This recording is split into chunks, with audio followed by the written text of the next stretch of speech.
Tenemos aquí en la pizarra una explicación, una definición de la palabra escatología, una palabra que parece muy rara, pero que no es tan complicada. La escatología bíblica, ¿vale?, es la rama de la teología. Teo es Dios, eología es palabra. Es la rama de la teología que trata de los acontecimientos finales. Escatos significa último, logos, palabra o estudio. Entonces es el estudio de las palabras que tienen que ver con los últimos tiempos.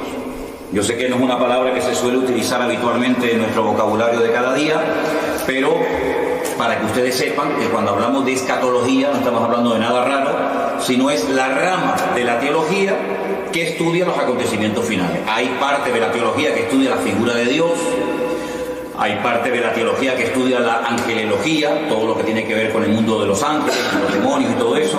Hay parte de la teología que tiene que ver con la salvación, etcétera, etcétera. Pero la parte de la teología que estudia los acontecimientos finales se llama escatología. En este caso, escatología bíblica. ¿De acuerdo?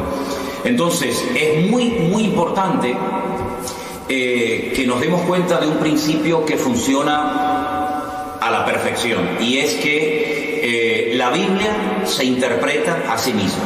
Esa es una regla de oro que hay que tener siempre presente. Lo que usted a lo mejor está leyendo en Daniel y no entiende, te vas a lo mejor al Apocalipsis y no entiende, o viceversa.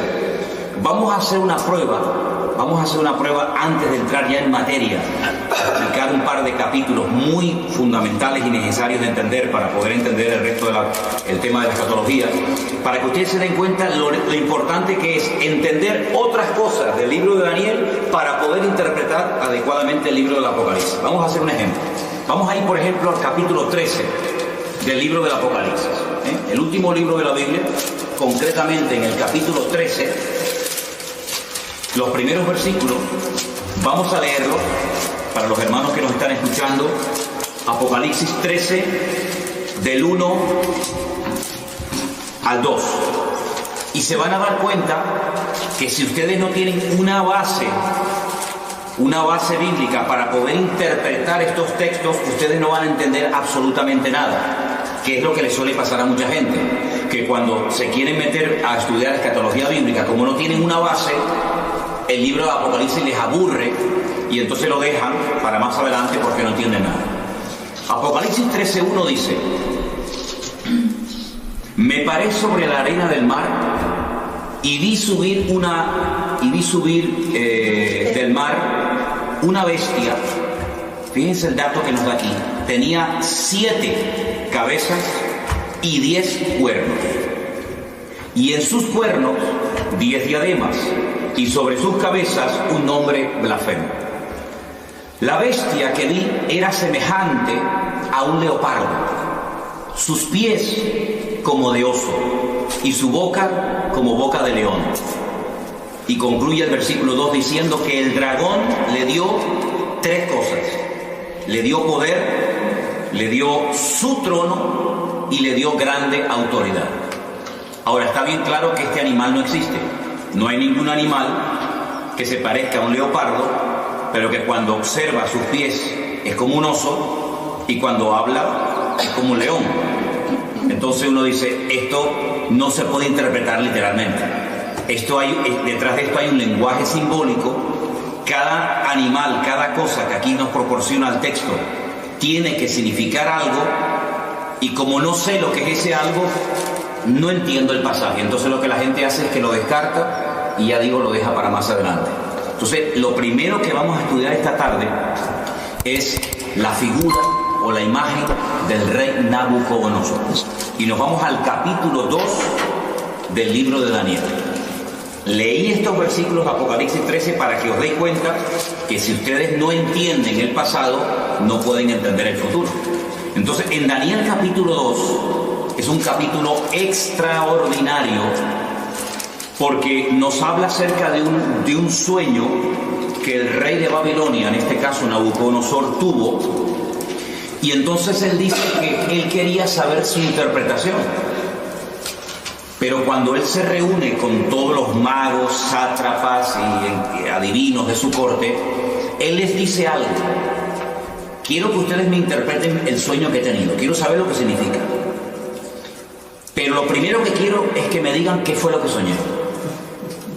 Y cuando yo vea que ustedes han sido capaces de contarme lo que yo soñé, entonces yo sabré que ustedes son capaces de interpretarme el sueño. Claro, esto nunca se había pedido.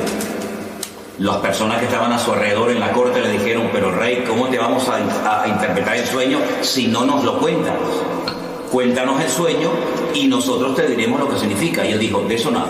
Si no me cuentan el sueño y a continuación su interpretación, los mando a matar a todos. Daniel, que vivía en el palacio del rey Nabucodonosor, pidió tiempo. Dijo: bueno, dame tiempo, vamos a orar, a ver si el Señor me quiere interpretar o me quiere dar la interpretación y a continuación también el sueño que has tenido. Vamos a Daniel capítulo 2. Después de orar y de buscar al Señor intensamente en oración, el Señor le reveló a Daniel lo que había soñado y lo que significaba ese sueño. Estamos en Daniel capítulo 2, versículo 27. Daniel capítulo 2, versículo 27. El misterio que el rey demanda, ni sabios, ni astrólogos, ni magos, ni adivinos lo pueden revelar al rey. Así de claro. Esto es imposible, porque jamás en la historia había ocurrido que un rey quiere que le cuenten primeramente el sueño y después la interpretación.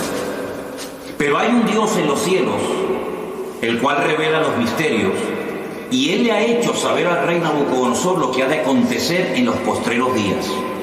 He aquí tu sueño y las visiones que has tenido en tu cama. Versículo 29. Estando tú, oh rey, en tu cama, te vinieron pensamientos por saber lo que había de ser en lo porvenir. Y el que revela los misterios te mostró lo que ha de ser. Y a mí me ha sido revelado este misterio, no porque en mí haya más sabiduría que en todos los vivientes, sino para que se dé a conocer al rey la interpretación y para que entiendas los pensamientos de tu corazón. Daniel no está atribuyendo ninguna gloria para sí mismo, sino que él lo que está dejando bien claro es que no hay hombre alguno en la tierra que sea capaz de interpretar esto, ni siquiera él. Pero sin embargo él exalta y levanta la figura de su Dios y dice: pero hay un Dios en los cielos que lo sabe todo, que lo conoce todo. Ahora, la interpretación del sueño es algo impresionante, porque te vas a dar cuenta de que Dios es el que conoce y revela la historia cuando Él quiere y como Él quiere. Escucha la interpretación del sueño. Versículo 31. Tú, oh rey, veías, y aquí una gran imagen. Esta imagen, que era muy grande y cuya gloria era muy sublime, estaba en pie delante de ti, y su aspecto era terrible. La cabeza de esta imagen era de oro fino, solo la cabeza, su pecho y sus brazos de plata, su vientre y sus muslos de bronce, sus piernas de hierro, sus pies en parte de hierro y en parte de barro cocido. Estabas mirando hasta que una piedra fue cortada no con mano e hirió a la imagen en sus pies de hierro y de barro cocido y los desmenuzó. Entonces fueron desmenuzados también el hierro, el barro cocido, el bronce, la plata y el oro, y fueron como tamo de las eras de verano, y se los llevó el viento sin que de ellos quedara rastro alguno. Mas la piedra que hirió a la imagen fue hecha un gran monte que llenó toda la tierra. Este es el sueño. También la interpretación de él diremos en presencia del rey. Versículo 37. Tú, oh rey, eres rey de reyes, porque el Dios del cielo te ha dado reino, poder, fuerza y majestad. Y donde quiera que habitan hijos de hombres, bestias del campo y aves del cielo, Él lo ha entregado en tu mano, y Él te ha dado el dominio sobre todo. Tú eres aquella cabeza de oro. Ya está revelando la interpretación del sueño. Después de ti se levantará otro reino inferior al tuyo, y luego un tercer reino de bronce, el cual dominará sobre toda la tierra. Y el cuarto reino será fuerte como hierro, y como el hierro desmenuza y rompe todas las cosas, y desmenuzará y quebrantará todo. Y lo que viste de los pies y los dedos, en parte de barro cocido de alfarero y en parte de hierro, será un reino dividido, mas habrá en él algo de la fuerza del hierro, así como viste hierro mezclado con barro cocido. Y por ser los dedos de los pies en parte de hierro y en parte de barro cocido, el reino será en parte fuerte y en parte frágil. Así como viste el hierro mezclado con barro, se mezclarán por medio de alianzas humanas, pero no se unirán el uno al otro, como el hierro no se mezcla con el barro. Y en los días de estos reyes, el Dios del cielo levantará un reino que no será jamás destruido, ni será el reino dejado a otro pueblo. Desmenuzará y consumirá todos estos reinos, pero él permanecerá para siempre. Y de la manera que viste que del monte fue cortada una piedra, no con mano, la cual desmenuzó el hierro, el bronce, el barro, la plata y el oro, el gran Dios ha mostrado al rey lo que ha de acontecer en lo porvenir, y el sueño es verdadero y fiel su interpretación. Claro, ante semejante revelación, este rey soberbio, que era el que gobernaba la tierra en aquel momento, dice que se postró sobre su rostro, se humilló ante Daniel y mandó que le ofrecieran presentes e inciensos. Es decir, vamos a ver, es que lo que Nabucodonosor está viendo es espectacular, porque si tú has sido capaz, por el poder de tu Dios, de recibir la revelación del sueño que yo he tenido, yo no tengo ninguna duda de que lo que tú me has interpretado es verdad. Es decir, la credibilidad que tú tienes a la hora de interpretarme el sueño te la da el hecho de que primero me has contado el sueño. Y esto es algo realmente descomunal. Ahora, tenemos aquí, lo íbamos a poner en la pantalla, pero nos falló a última hora el proyector. Tenemos aquí una imagen muy interesante de lo que soñó el rey Nabucodonosor. Ustedes pueden comprobar aquí la imagen, que está compuesta por 4 materiales diferentes. Tenemos la cabeza de oro, el pecho y los brazos de plata, el vientre y los muslos de bronce, fíjense que va de mayor categoría a inferior, y las piernas de hierro y los pies mezclados hierro y barro. Aquí, a este lado, tienen ustedes el nombre del imperio que representa o simboliza cada uno de estos materiales. El oro, recuerden esto, representa el imperio babilónico, que duró desde el 607 hasta el 539 antes de Cristo. Ese reino lo conoció Daniel, porque era el reino en el cual él vivía en aquel tiempo. Este fue el reino que atacó Jerusalén, que destruyó el templo, que se llevó cautivos a miles y a miles de personas, uno de ellos Daniel, ¿verdad? Y ese fue el reino que estaba en ese momento gobernando el mundo. Pero la profecía o la interpretación del sueño profético decía que cuando este reino cayera, porque no era un rey eterno, se levantaría otro reino. Y fíjense que como tiene 2 brazos, nos habla acerca de 2 naciones diferentes, los medos persas. Y este reino fue desde el 539 hasta el 531 después de Cristo. Los medos persas. Los persas hoy en día siguen existiendo bajo el nombre de Irán. Los iraníes son persas y los medos no tienen tierra y serían hoy en día los famosos kurdos. Los kurdos, los que están siempre tratando de reclamar un trocito de tierra para ellos. Y esto, cuando tú miras atrás, claro, para Daniel esto era profético, esto no se había dado. Esto era, bueno, vamos a ver si esto es verdad. Pero tú sabes perfectamente que cuando miras atrás, no solamente porque la Biblia lo dice, sino porque la historia secular lo corrobora, efectivamente. Todo el mundo sabe que después de la caída del imperio babilónico se levantaron y gobernaron muchas naciones de la tierra durante mucho tiempo, los medos persas. Pero ese imperio, que también lo conoció Daniel, pues cayó y se levantó un tercer imperio que lógicamente ya Daniel no pudo conocer, porque si no, este hombre ¿cuántos años va a tener? Este imperio, que era el imperio de los griegos, del cual habla mucho la Biblia en el libro de Daniel, iría desde el 331 hasta el 168 antes de Cristo, y está representado por el vientre y los muslos de bronce, ¿vale? Y el rey más famoso de este imperio, sin lugar a dudas, fue Alejandro Magno, del cual indirectamente también habla la Biblia, y lo vais a ver en otras profecías, en otros capítulos del libro de Daniel. Pero el imperio... Sí. ¿Bronce o de cobre? ¿Perdón? ¿De bronce o de cobre? De bronce, de bronce. De bronce. Se pone cobre. Es por el cobre. ¿Dónde está? Sí, bueno, pero bronce. Bronce. ¿Ok? Ese imperio, aunque fue un imperio muy importante que ejerció una influencia tremenda, prueba de ello que el Nuevo Testamento se escribió en el idioma de esta gente, en el idioma de los griegos, ¿vale? Ese imperio cayó y hay cosas muy interesantes que contar acerca de ese imperio. Y se levantó un cuarto imperio que está representado por las piernas de hierro.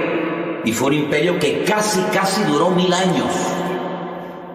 Ten en cuenta que de todos los miembros del cuerpo humano, el miembro más largo son las piernas. Y por eso las piernas representan al imperio romano. Pero hay dos piernas, y así como había dos brazos que representan a los medos y a los persas, también había dos partes del imperio romano muy importantes, Oriente y Occidente. ¿Vale? La capital del imperio romano en Oriente, ¿cuál era? Constantinopla. Y la capital del imperio romano en Occidente era Roma, ¿vale? Este fue el imperio del Nuevo Testamento. Este es el imperio que conoció Cristo, que empezó en el 476 hasta el 900 y pico después de Cristo. De todos los 4 imperios que aquí se menciona en la Biblia, que iban a aparecer a lo largo de la historia de la humanidad, el único que encontramos en el Nuevo Testamento es el imperio de los romanos.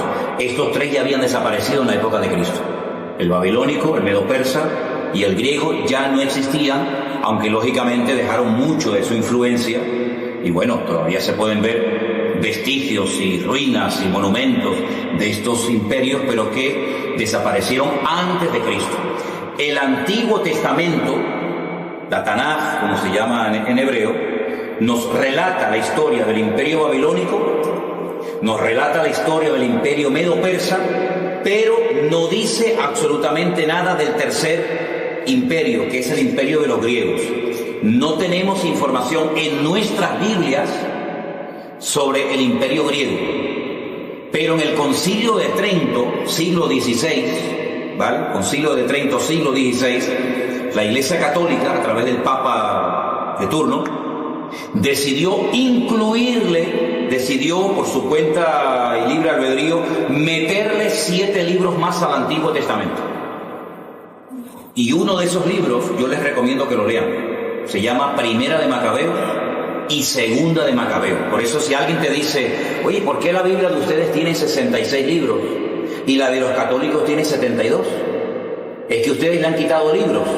No, es al revés. No es que nosotros le hayamos quitado libros, es que ustedes le han metido libros. Ustedes le han metido 7 libros más en el Concilio de Trento, siglo XVI. Esos libros, por ejemplo, se llaman Sabiduría, Judith, Tobías, Primera y Segunda de Macabeos. Y esos libros de Primera y Segunda de Macabeos son la historia, son la historia de la influencia del imperio griego durante el tiempo que se dividió el imperio griego. Cuando Alejandro Magno se muere, pues se divide en 4, que ya hablaremos en su momento acerca de eso, y entonces el Antiguo Testamento termina contándonos la historia de los medos persas, pero claro, si tú estás estudiando esta profecía, tú dices, bueno, pero ¿y entonces los griegos? Es que el Antiguo Testamento no termina contándote la historia de los griegos. Y cuando empiezas el Nuevo Testamento ya te encuentras a los romanos, Poncio Pilato, César de Roma, etcétera, etcétera. Entonces tú dices, ¿qué pasó con el tercero? No, tú sabes, o debes saber, que entre el Antiguo Testamento y el Nuevo Testamento hay 400 años de silencio, donde no se cuenta nada, ¿vale? Y entonces por eso los griegos no aparecen en el Antiguo Testamento, pero estaba profetizado por el Señor de que habría un tercer imperio llamado el imperio de los griegos, de los macedonios. ¿De acuerdo? Entonces, lo que tienen que aprenderse sí o sí de memoria, y no es tan complicado, son 8 palabras: oro, plata, bronce y hierro. Mira qué fácil. Oro, plata, bronce y hierro. Babilonia, Medo-Persia, Grecia y Roma. Ya está. Con esos 4 materiales, ustedes saben que la interpretación del sueño del rey Nabucodonosor consistía en revelarle al rey Nabucodonosor la historia de 4 imperios que tendrían mucho que ver con el pueblo de Dios, tanto en el Antiguo como en el Nuevo Testamento.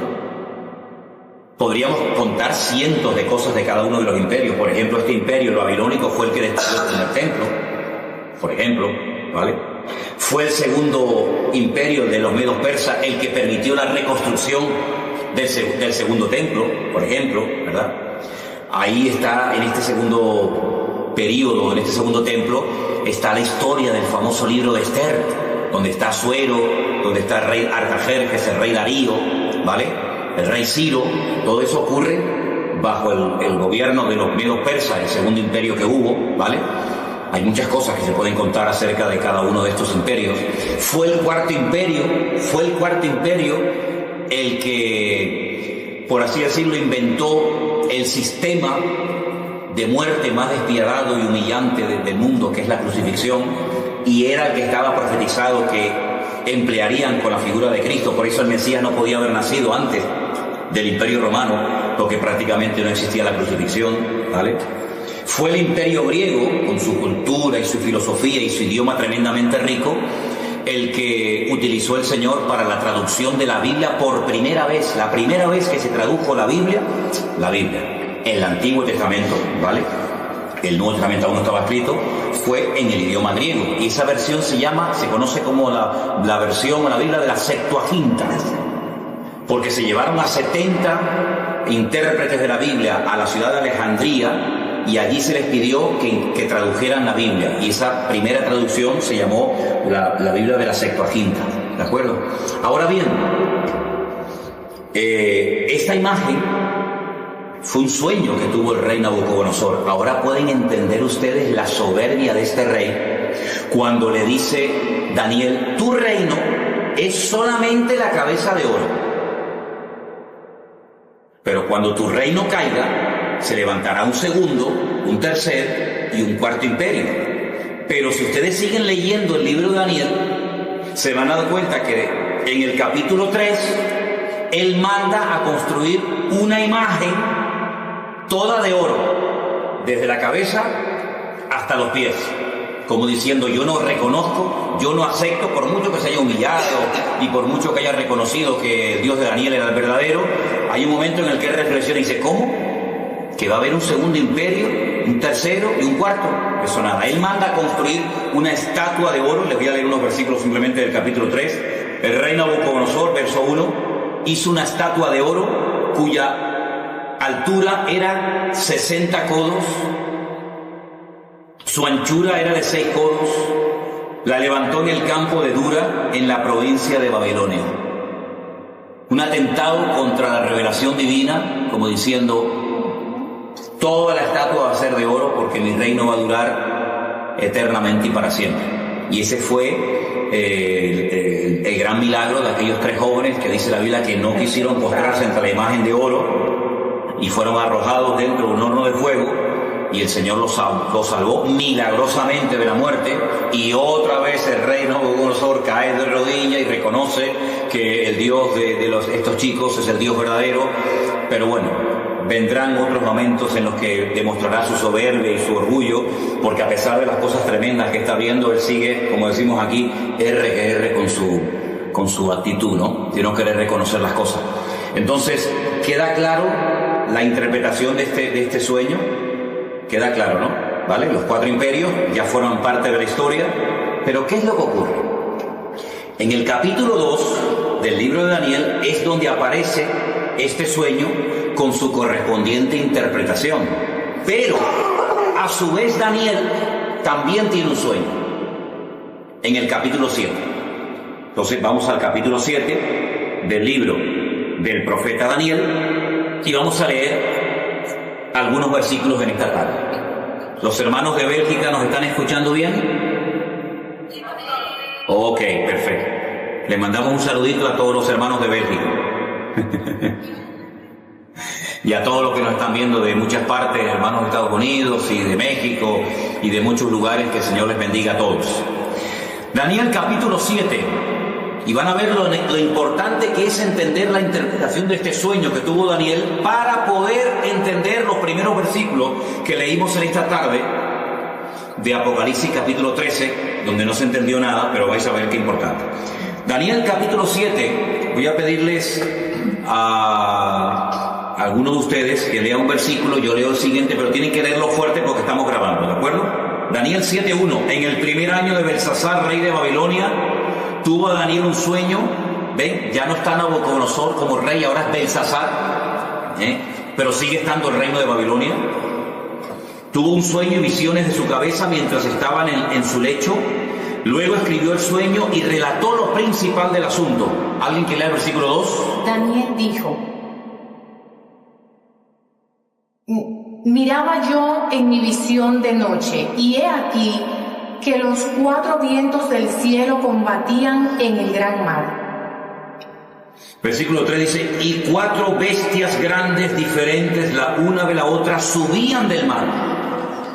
La primera era como león y tenía alas de águila. Yo estaba mirando hasta que sus alas fueron arrancadas y fue levantada del suelo y se puso enhiesta sobre los pies a manera de hombre y le fue dado corazón de hombre. Versículo 5.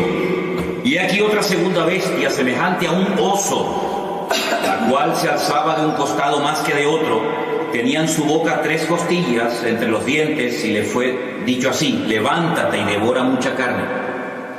Después de esto miré, y he aquí otra, semejante a un leopardo, con 4 alas de ave en sus espaldas. Tenía también esta bestia 4 cabezas, y le fue dado dominio.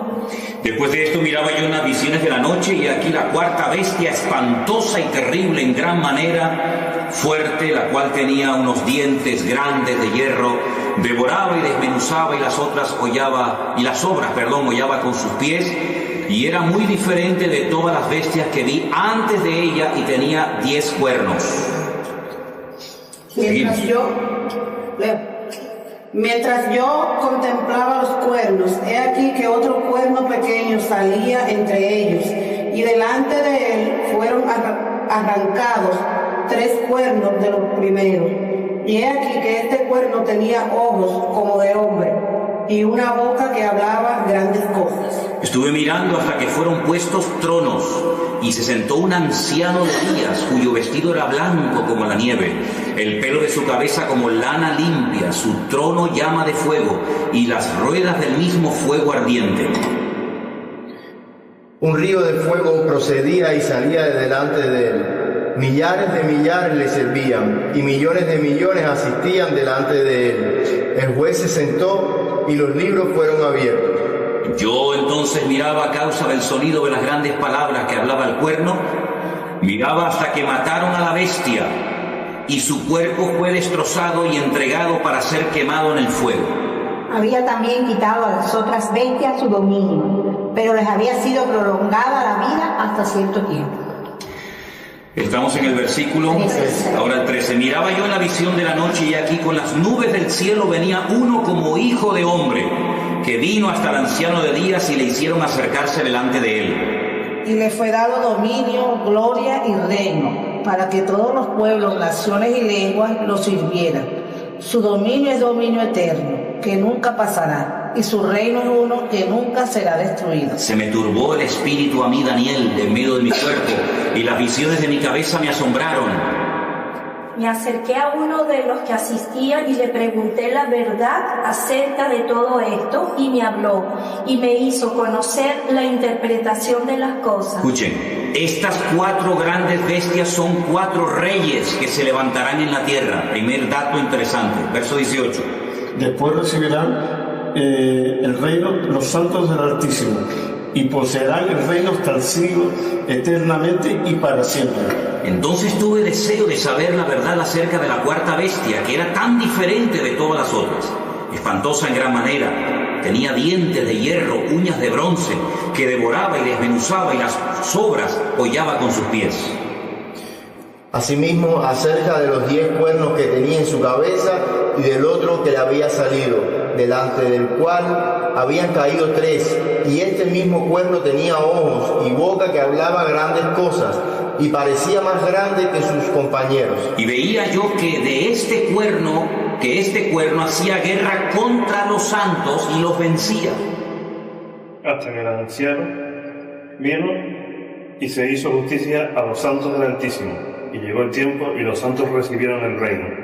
Podríamos seguir leyendo todo el resto del capítulo, que no tiene desperdicio, y creo que es bueno que lo leamos, porque lo que más le llamó la atención a Daniel fue la cuarta bestia, sobre todo, ¿no? Dice que la cuarta bestia será un cuarto reino en la tierra, el cual será diferente de todos los otros reinos, y a toda la tierra devorará, trillará y desmenuzará. Despedazará, perdón. Y los 10 cuernos significan que de aquel reino se levantarán 10 reyes, y tras ellos se levantará otro, el cual será diferente de los primeros, y 3 reyes derribarán. Y hablará palabras contra el Altísimo, y a los santos del Altísimo quebrantará, y pensará en cambiar los tiempos y la ley, y serán entregados en su mano hasta tiempos y medio tiempo. Pero se sentará el juez, y le quitarán su dominio, para que sea destruido y arruinado hasta el fin. Y que el reino y el dominio y la majestad de los reinos debajo de todo el cielo sea dado al pueblo de los santos del Altísimo, cuyo reino es reino eterno, y todos los dominios le servirán y le obedecerán. Aquí fue el fin de sus palabras. En cuanto a mí, Daniel, mis pensamientos me turbaron y mi rostro se demudó, pero guardé el asunto en mi corazón. Tremendo las visiones y los sueños que esta gente tenía, ¿verdad? Ya el primer sueño del rey Nabucodonosor quedó interpretado. Ahora vamos a interpretar, vamos a decir qué es lo que significan estas 4 bestias que ustedes tienen aquí en la imagen. No sé si se verán bien, porque depende de donde estén sentados, se ve mejor o peor. Primer animal que vio Daniel, un león con alas. Un león con alas. Segundo animal que ve, un oso con 3 costillas en la boca, y dice que está apoyado sobre una pierna más que de otro. Luego, ahí hay una falta de estabilidad tremenda. Tercer animal que ve, un leopardo con 4 cabezas. Y la cuarta bestia que ve, una cabeza, 10 cuernos, terrible, espantosa, destructiva, sin piedad, sin misericordia, y fue algo que le espantó tanto a Daniel que él más que nada quería saber qué significaba, qué representaba la cuarta bestia. Ahora, la interpretación de qué representan estos animales es exactamente la misma que la interpretación del capítulo 2 de Daniel. La cabeza de oro representaba a Babilonia, ¿sí o no? Al lado de la cabeza pongan el león con alas, representa también a Babilonia. Es lo mismo. Lo que pasa que Daniel, como siervo de Dios, ve la ferocidad de los reinos, mientras que digamos que Nabucodonosor, como rey, lo que ve es la grandeza de los reinos, el oro, la plata, etcétera, etcétera, ¿no? Lo rápido que atacaba ese imperio está representado por las alas del león, ¿verdad? El oso representa a los medos persas, exactamente igual. Uno de los dos era más fuerte que el otro.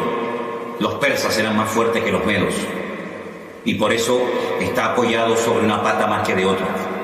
Las 3 costillas que lleva en la boca representan 3 naciones, que le voy a decir qué naciones representan. Tengo aquí otra Biblia. Apunten que esas 3 costillas en la boca representan a Babilonia, Lidia y Egipto. Babilonia, Lidia y Egipto. Lidia. Hay un lugar que se llama Lidia, no Lidia. Y Egipto. ¿Perdón? ¿No es Libia? No, Lidia. Lidia, con D. Y Egipto. El leopardo de 4 cabezas representa al imperio de los griegos.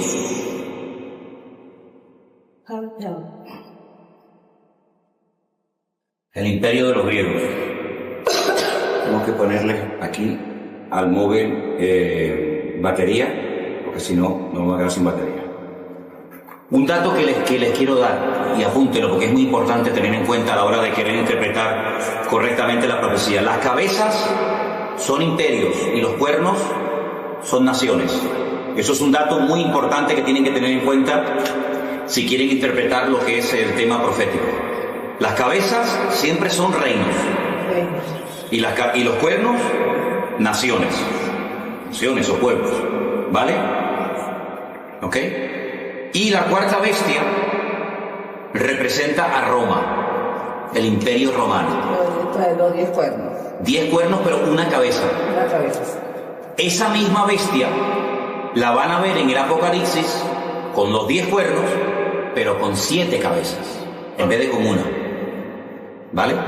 Ya explicaremos por qué. Representa a Roma. A Roma. Pero no se olviden que la Biblia dice que de esa bestia, o de ese territorio que ocupó esa bestia de Roma, saldrán 10 cuernos, 10 naciones.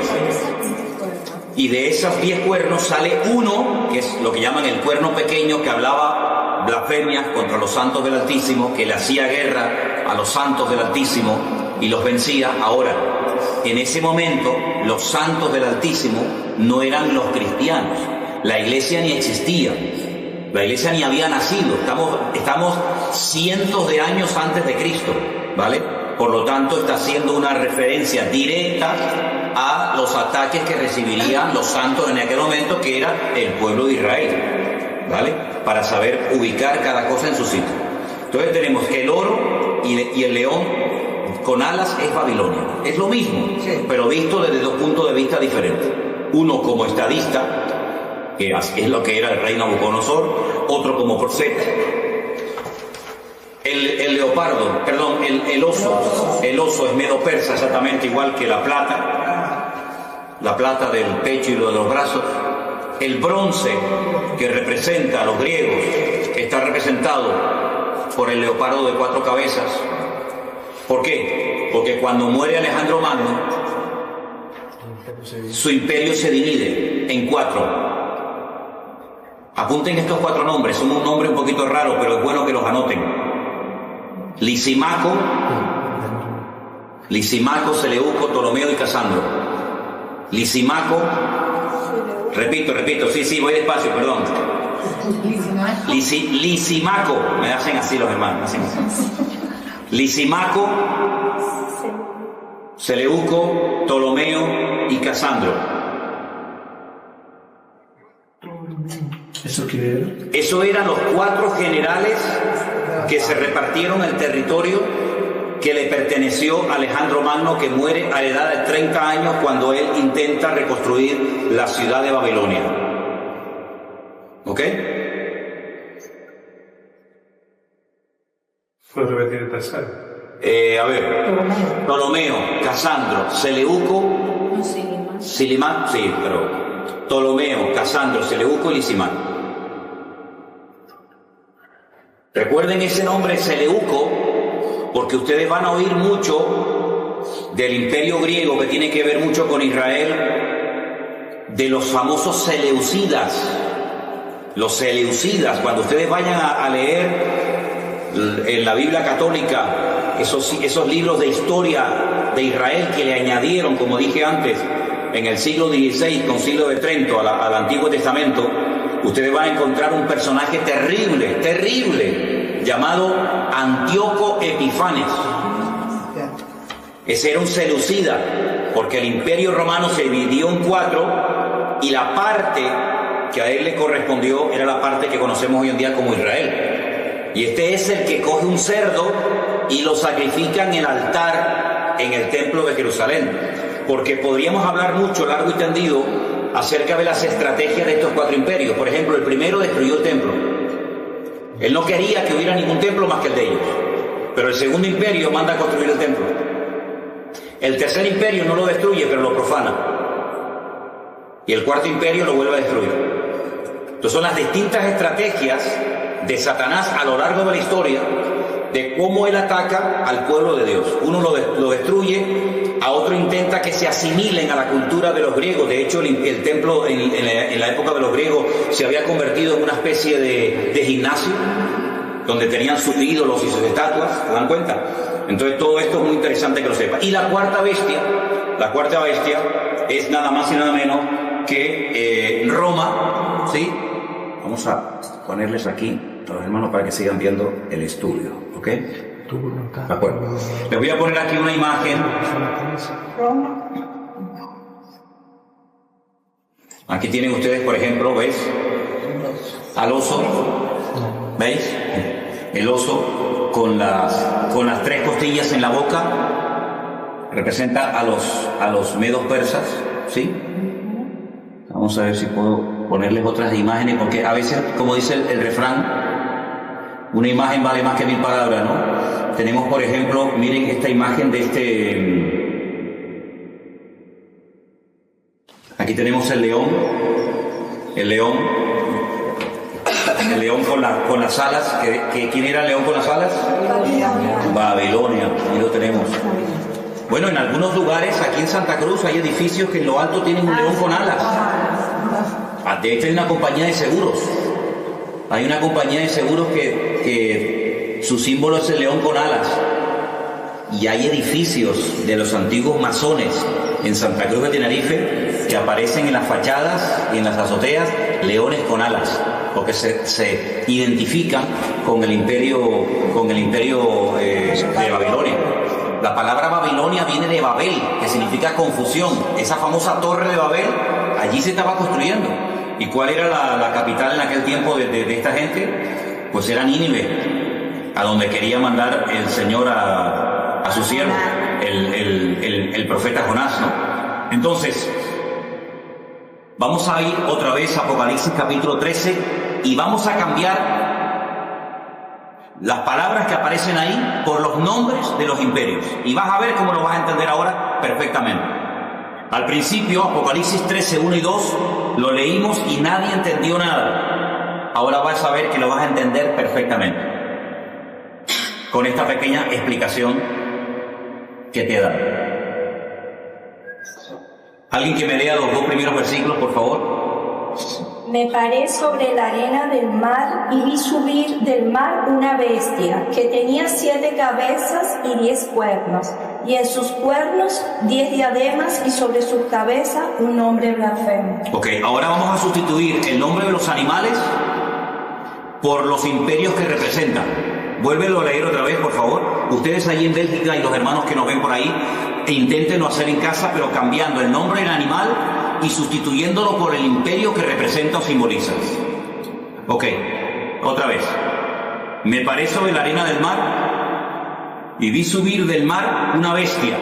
En otro versículo que ya les daré, el mar representa las naciones, ¿vale?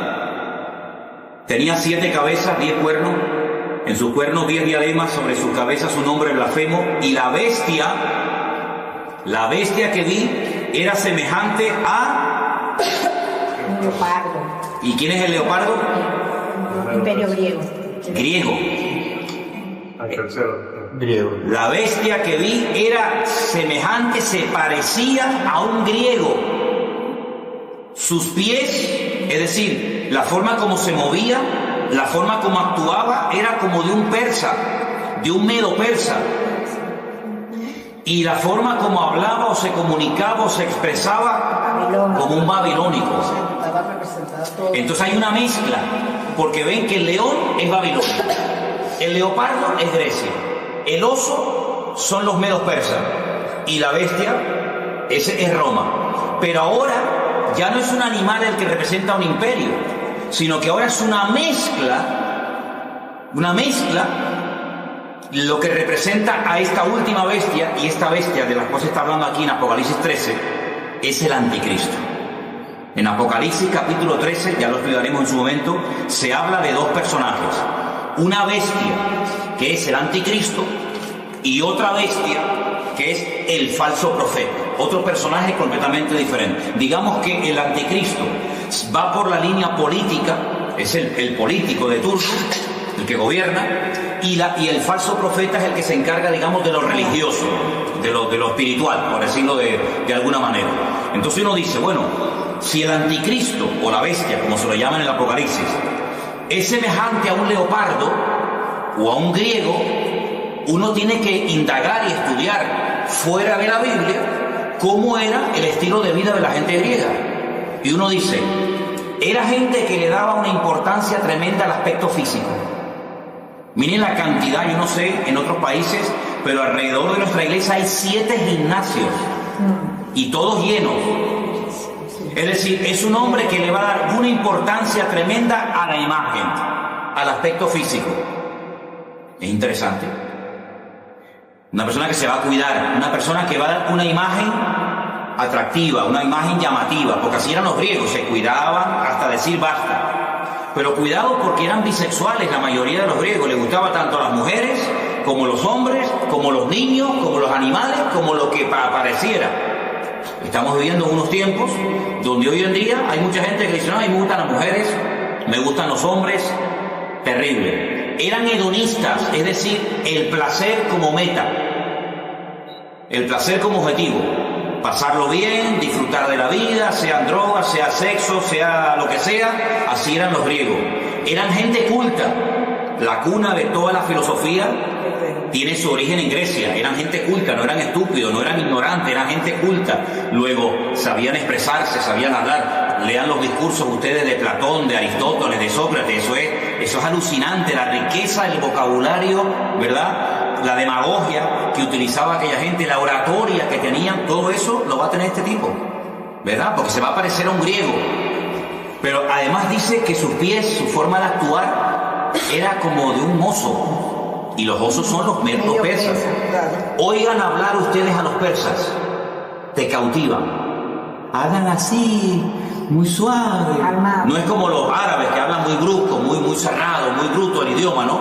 El persa es muy suave en su forma de hablar, muy tranquilo, te cautiva. ¿No han visto los gatitos persas, lo lindos que son? Son así los persas, son cautivadores, son seductores, te atrapan, su forma de ser es impresionante. Pero dice la Biblia que su boca es como la de un león, destructivos a más no poder.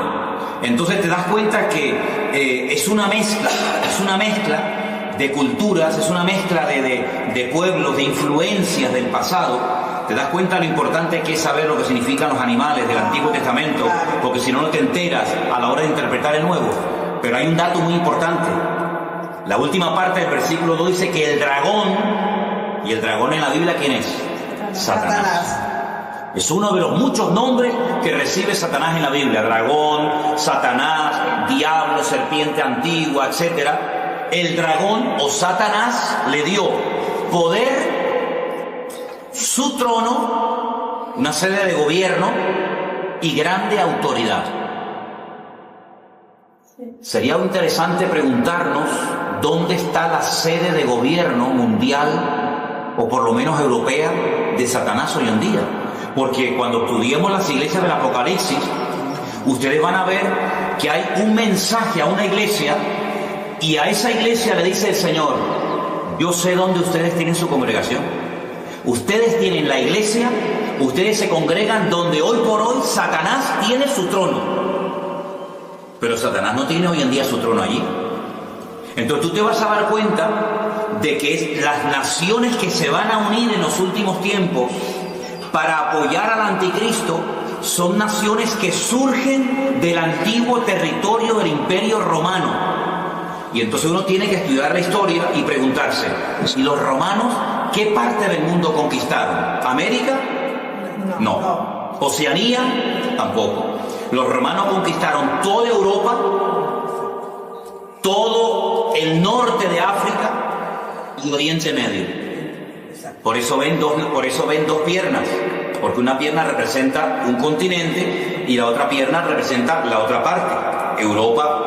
África y Occidente. Qué curioso que el único continente del mundo que se ha unido militarmente, económicamente, políticamente, etcétera, ¿cuál ha sido? Europa. Europa hace años se enfrentó en una guerra donde murieron 65 millones de personas, donde franceses, alemanes, ingleses, austríacos, polacos, todos se odiaban. Sin embargo, hoy en día son amigos y se juntan todos a comer en la misma mesa. Hubo una primera guerra mundial donde murieron millones de personas. Es decir, el único continente donde se han llevado a cabo 2 guerras mundiales ha sido Europa. Y sin embargo, hoy en día se han unido y hay una sede de gobierno hoy por hoy en Europa que está desde donde nos están viendo ahora mismo nuestros hermanos de Bélgica, allí en Bruselas, desde donde está la sede de gobierno europeo, y lo que se aprueba ahí afecta para bien o para mal al resto de Europa. De hecho, los españoles, los franceses, los alemanes, etcétera, tienen sus eurodiputados, sus representantes en ese lugar donde se dictan leyes de todo tipo. Entonces se dan cuenta de que lo que antes era un sueño o algo imposible, que incluso tuviéramos una moneda en común, los alemanes, los franceses, los italianos, los belgas, los portugueses, los griegos, etcétera, hoy en día es una realidad, ¿verdad? El euro, Europa, hasta nuestro nombre, hasta el nombre de nuestro continente tiene nombre de mitología griega. Estudien, vean, yo no lo voy a decir, pero estudien ustedes, indaguen quién fue Europa. ¿Quién fue Europa? ¿De dónde viene el nombre Europa? Era parte de la mitología de la historia griega. Entonces se dan cuenta que el imperio griego ha caído, pero la influencia griega sigue estando hoy en día, vamos, entre nosotros de una forma tremenda, tremenda. Entonces, por una parte uno ve gente muy culta, pero por otra parte ve a esa gente tan culta que son después unos auténticos salvajes y unos auténticos liberales, porque va a haber una mezcla de cultura, de salvajismo, de religiosidad, de espiritualidad. Y una cosa, los griegos eran muy religiosos. No se olviden ustedes que cuando el apóstol Pablo fue a Grecia, al Areópago, dice que caminó por la mañana y luego por la tarde lo invitaron a compartir la palabra y dijo: hermanos o amigos, veo que ustedes sois gente muy religiosa, porque tenéis dioses para todo. Incluso observé que tenéis un altar donde hay abajo, al pie del altar, una inscripción que dice: al Dios no conocido. Por si acaso se nos queda alguno por no adorar, también lo adoramos. Y Pablo, aprovechando esa coyuntura, dijo: yo vengo a hablar de ese Dios que ustedes ignoran, y que comenzó a predicarles la palabra, ¿no? Entonces, vamos a estudiar en estas clases, paso a paso, cómo poder interpretar los capítulos del libro del Apocalipsis. Pero antes de meternos a estudiar en profundidad los capítulos y los personajes, tenemos que tener las herramientas para interpretar. Ya sabemos interpretar los materiales. Si yo les digo la plata, los medos persas. El oro, babilónico. El leopardo de 4 cabezas, que representa la división del imperio griego cuando muere Alejandro Magno, los 4 generales. Ya sabemos quiénes son los griegos. La bestia con una cabeza y 10 cuernos, los romanos. El león con alas, los babilónicos. Bueno, ahora nos quedan los caballos que cambian de color en el libro de Apocalipsis, y también nos queda no solamente el tema de los caballos, sino también el lenguaje simbólico que se emplea cuando se habla de algunos imperios en particular, como por ejemplo el macho cabrío y el carnero.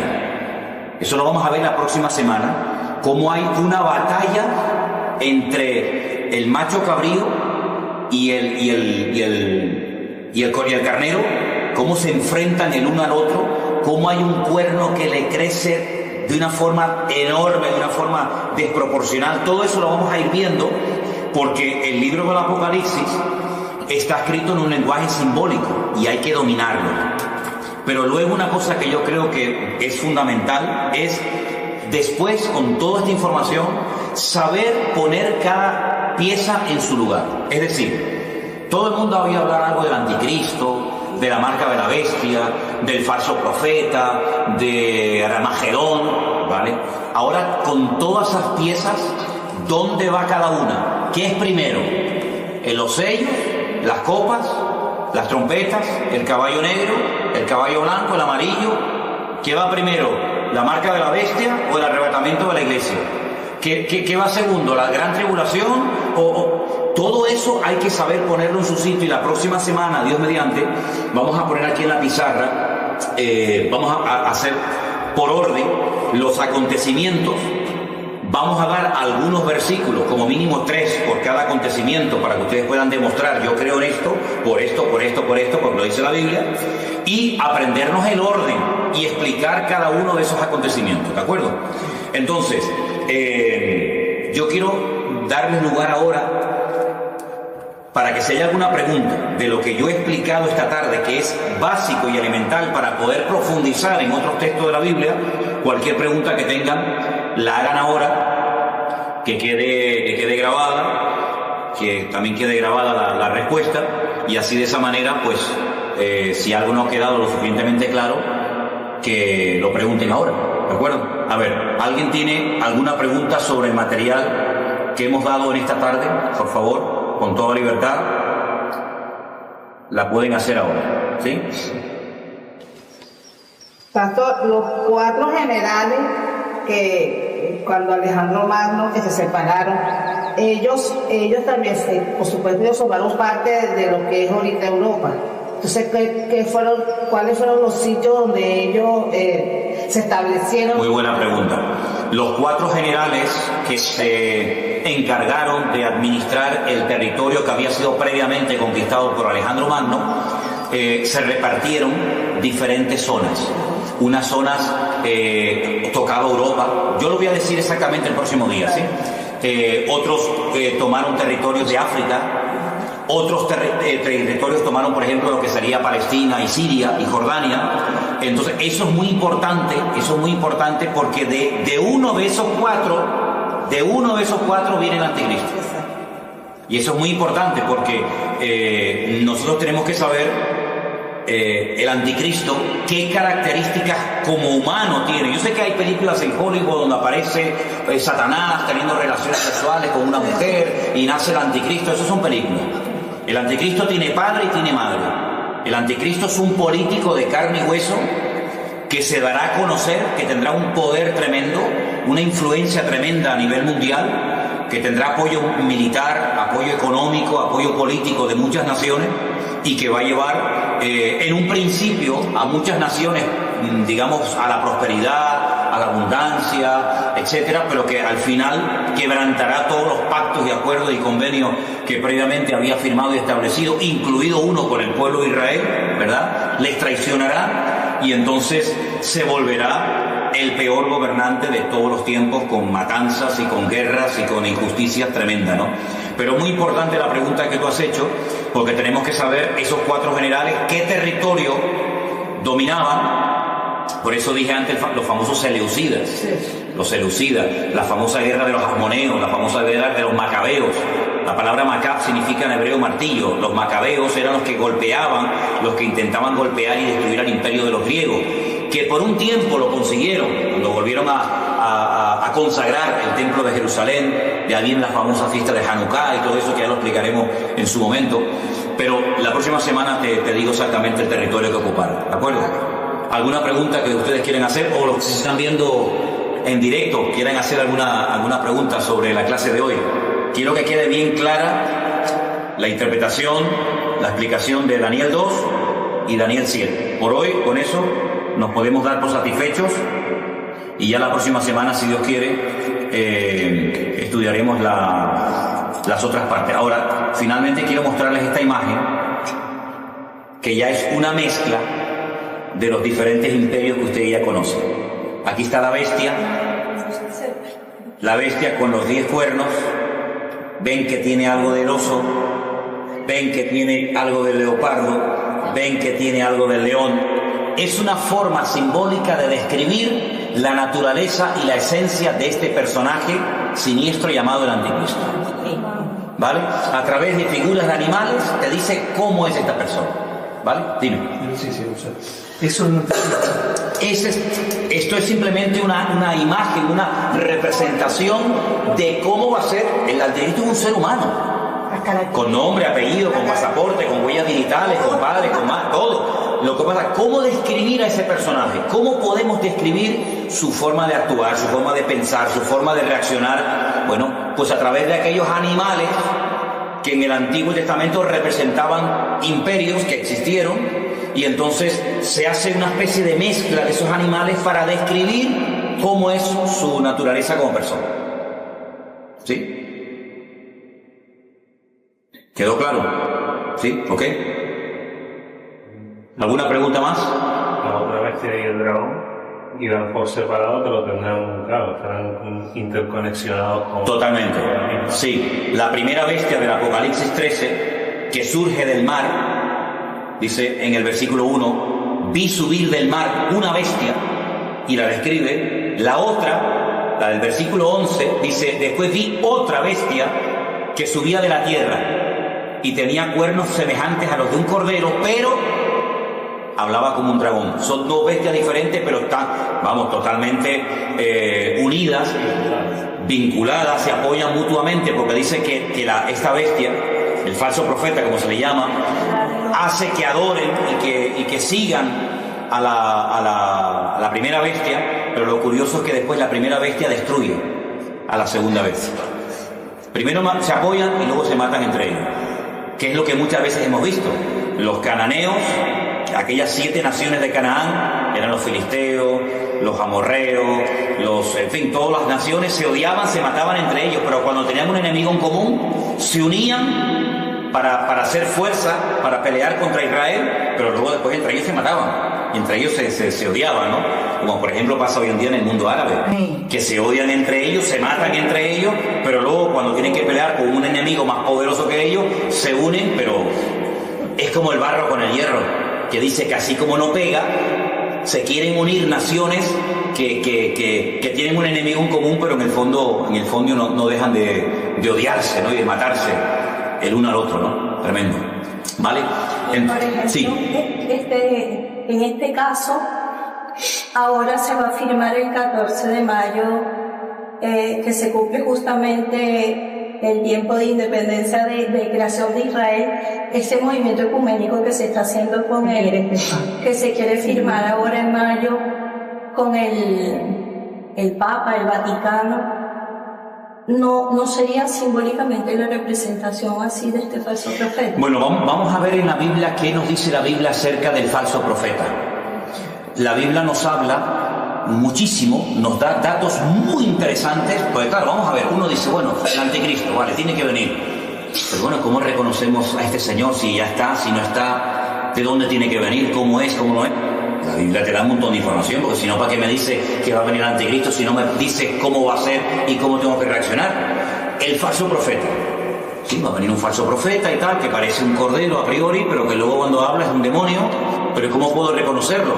La Biblia nos da unos datos hasta de cómo se visten, hasta de cómo se van a vestir, cómo van a actuar. Entonces, claro, con todos esos datos, tú los analizas y comienzas a descartar. Bueno, estas características las cumple, por ejemplo, este sector o esta religión, ¿sí o no? No, esto no puede ser. ¿Y estas características pegan con esta religión? Pues no. ¿Y estas características que me dice aquí la Biblia pegan con esta? Dice, ostras, pues sí, pega muchísimo. Porque además te dice hasta dónde va a tener su sede de gobierno. Exacto. Desde dónde van a gobernar. Entonces, claro, ante estos datos, uno que vamos a suponer que uno es imparcial, ¿no? Y uno dice, bueno, yo quiero saber esta gente quiénes son. Pues tengo que coger a los budistas, tengo que coger a los musulmanes, tengo que coger a los hinduistas, tengo que coger a los católicos, tengo que coger a todo el mundo y por descarte tengo que ir seleccionando y diciendo, bueno, pues las características que me proporciona la Biblia pegan más con esta gente que con aquellos. Entonces todo eso lo vamos a ver porque la Biblia, y sobre todo el Apocalipsis, se escribió para darnos información, no para confundir. Darnos información en un lenguaje simbólico, pero que cuando tenemos las herramientas, como ustedes ya hoy pueden interpretar el Apocalipsis capítulo 13 muchísimo mejor que hace una hora. ¿Por qué? Porque ya sabes lo que representan los animales. Hace una hora no tenías a lo mejor ni idea. Pues cada semana tú vas a tener un montón de datos. Es como una plantilla, ¿no? Yo la pongo encima del texto y digo, el dragón significa esto, la bestia significa lo otro. Y te vas a dar cuenta de que vas a disfrutar porque ahora sí que lo entiendo. Ahora sí que lo entiendo. ¿Y el anticristo y falso profeta qué será? ¿Musulmán? No se sabe de religión revelación o los veo. Vamos a verlo. Sí, la Biblia lo dice. Como también dice que una de las señales será que se unirán 4 potencias y una de ellas desaparecerá, será convertida a polvo. Yo lo puedo traerlo más claro, pues. Bueno, de lo que hemos leído esta tarde, habla de 4 imperios que se levantarían, que finalmente serían destruidos y al final se levantaría un imperio eterno. Y claro, uno se pregunta, ¿y el imperio eterno cuál es? ¿El que no va a ser destruido nunca? Años diciendo, Señor, una de las señales va a ser que cuando se empiezan a unir 4 potencias, esas potencias, ¿cuál será? No, más de 4 se van a unir, porque todavía no hemos entrado. Claro, que ustedes quieren saber todo de golpe. Pero cuando vayamos, por ejemplo, al libro del profeta Ezequiel, el profeta Ezequiel te habla de God, Magog, Mesed y Tubal. Porque estamos hablando de bestias, estamos hablando de animales. No, pero ahora vamos a entrar a naciones. Y bueno, ¿quién es God? ¿Dónde está God hoy en día? ¿Dónde está Mesed? ¿Dónde está Tubal? Entonces uno tiene que decir, bueno, esas naciones antaño tenían un nombre, pero hoy en día siguen siendo las mismas con otros nombres. Hay naciones que se siguen llamando hoy en día exactamente igual que como se llamaban en la Biblia. Por ejemplo, Siria. Siria siempre se ha llamado Siria, siempre. Egipto siempre se ha llamado Egipto. Pero hay naciones que existen hoy en día con otro nombre, pero que uno tiene que conocer cómo se llamaban en la Biblia esas naciones para saber decir, mira quiénes son, los famosos ismaelitas. Hoy en día nadie se llama ismaelitas, pero son 10 naciones. El Señor le dijo a Abraham, 10 naciones saldrán de tu hijo Isaac, de tu hijo Ismael. ¿Y quiénes son los árabes? Porque después hay un lío con esto. Uno dice, bueno, los árabes, ¿quiénes son los árabes? Que hay mucha gente que no sabe ni quiénes son los árabes. Hay gente que tiene en común el Corán y una religión, pero no son árabes. Por ejemplo, los egipcios no son árabes. Los egipcios no son árabes. Los iraníes no son árabes. Tú le dices a un iraní que es un árabe y lo están insultando. Él te dice, yo soy persa, yo no soy árabe. Pero es que leen el Corán, sí, pero es que ellos son... No, y luego dentro de la misma religión hay ramificaciones que se odian. Están los suníes, están los chiíes. Sí, uno de Arabia Saudí no tiene nada que ver con un iraní, pero el iraní tiene que ir a Arabia Saudita, porque ahí está la Meca. Los marroquíes tienen en común el idioma, pero son bereberes, que también es otra cosa, que también hay que conocer quiénes son los bereberes y todo eso, ¿no? Perdón, como también se dice que el anticristo no vendrá solo, sino que asegura que va a venir acompañado de un sistema. Sí, bueno, es que hoy ha sido la primera clase, estamos hablando de las bestias, estamos hablando de los cuernos y entonces ya entraremos en detalle sobre todos estos personajes. ¿De acuerdo? Aquí tengo otra fotografía, es que hay, por fotografía le puedo poner miles, ¿no? Otra fotografía también de la bestia, con los cuernitos, no se olviden del famoso cuerno pequeño, y a ver si la puedo poner un poquito más grande para que la puedan ver. Por favor, repasen los apuntes que hoy han tomado nota, repasen los apuntes. La próxima semana seguiremos estudiando. ¿Les parece bien esta hora? 7 de la tarde los martes. Sí. Okay. Oramos al Señor, somos despedidos. Sé que es mucho material, sé que es mucha información, pero poco a poco tomen nota que el Señor les dará sabiduría y memoria para retener todo esto. Oramos, hermanos. Te damos muchas gracias, Padre Celestial, por esta primera clase que hemos podido tener. Te pedimos que sea de bendición todos estos estudios cada semana. Gracias por todos los hermanos que, aparte de los que están aquí, van a ver y escuchar estos vídeos, estas enseñanzas. Te pido en el nombre precioso de tu amado Hijo Jesús,